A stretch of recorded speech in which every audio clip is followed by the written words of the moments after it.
So the year is 2016.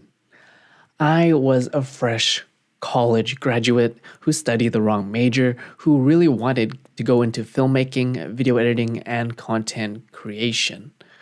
I ended up working a line cook job for minimum wage. Eventually, at the highest at the time I was getting was $12.50 an hour, which in this day's age and economy, you can't survive off that. And through my couple years of paying off my thousands of dollars of student loans, I was able to save up money for my very first camera, the Nikon D5200.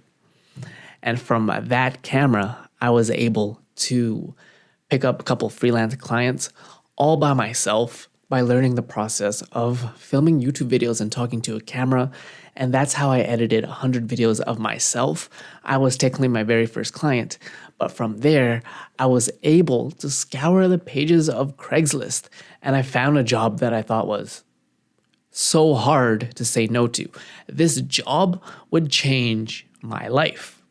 But little did I know it would actually change my life. So during the time of this posting, it was like, I'm looking for my next D-Rock. He was essentially trying to recreate the whole Gary Vee experience back in the day where you would have someone film and you would walk around and create their content and create their YouTube channel and create their essentially personal brand.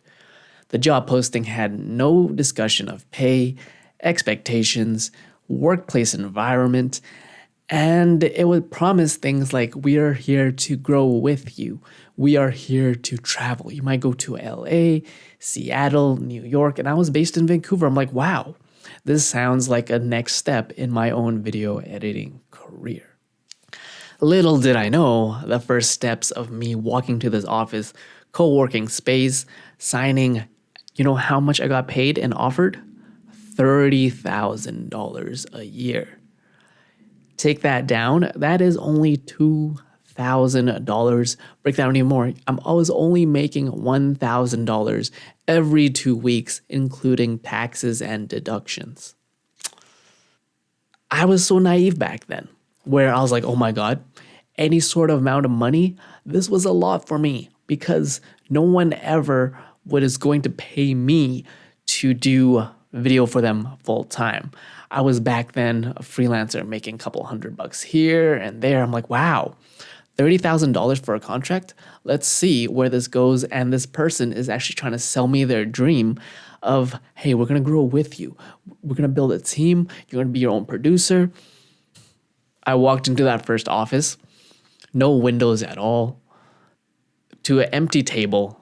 And the person hiring me was like, okay, Peter, here you go. And that's when it all started to fall and crumble. You see, when you work your first job, you want to have some sort of expectations of your roles and responsibilities, especially if you're going to be an in-house content producer. There was no Google Drive set up. There was no processes for backing up files. There was no scripts, expectations. It was essentially me laying out the framework. I was the one using my own experience, not from this actual particular job, but from my own freelancing career, where I built up the G Drive files, built up the folders and the scripts, and then I started to work. What turned it out to be, hey, Peter, I expect you to make 1 video a week, turned out to 2, to 3, to 4.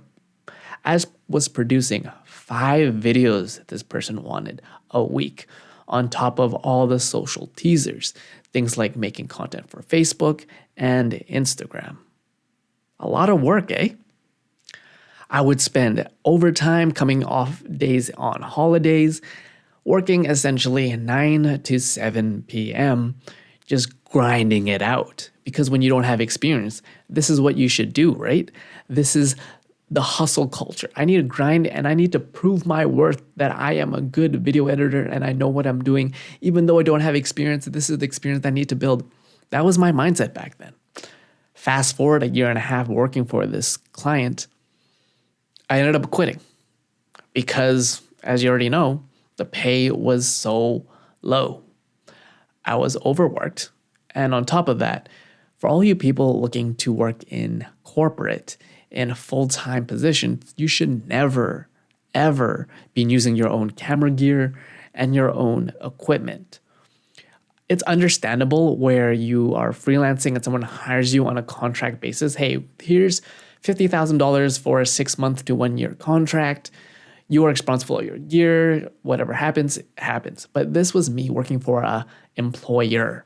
They were hiring me as an employee with perks and so-called benefits.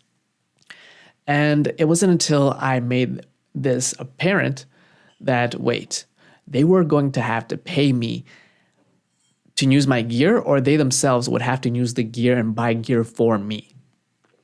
But if I never brought that up, they would have kept using my own gear and my own laptop to edit all of their content.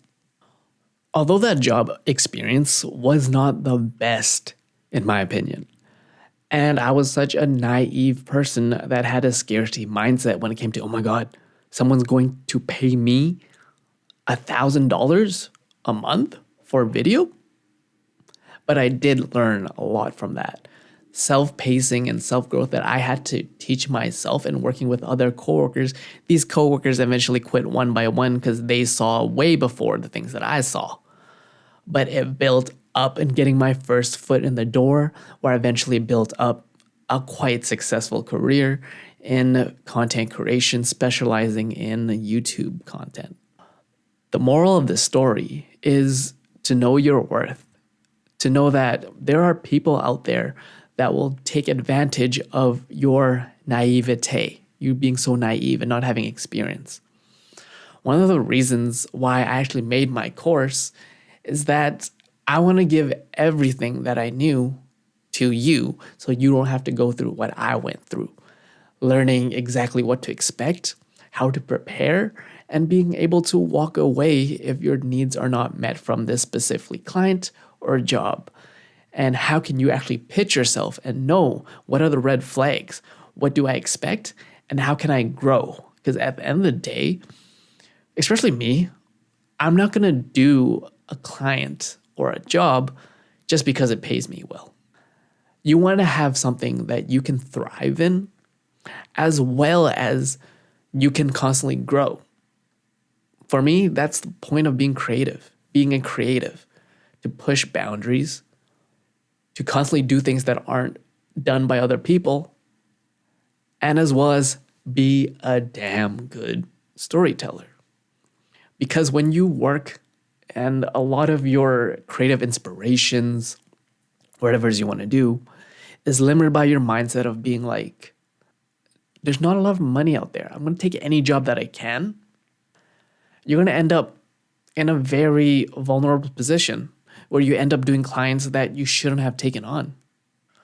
There's a lot of things that, as an experienced video editor, I would tell my younger self.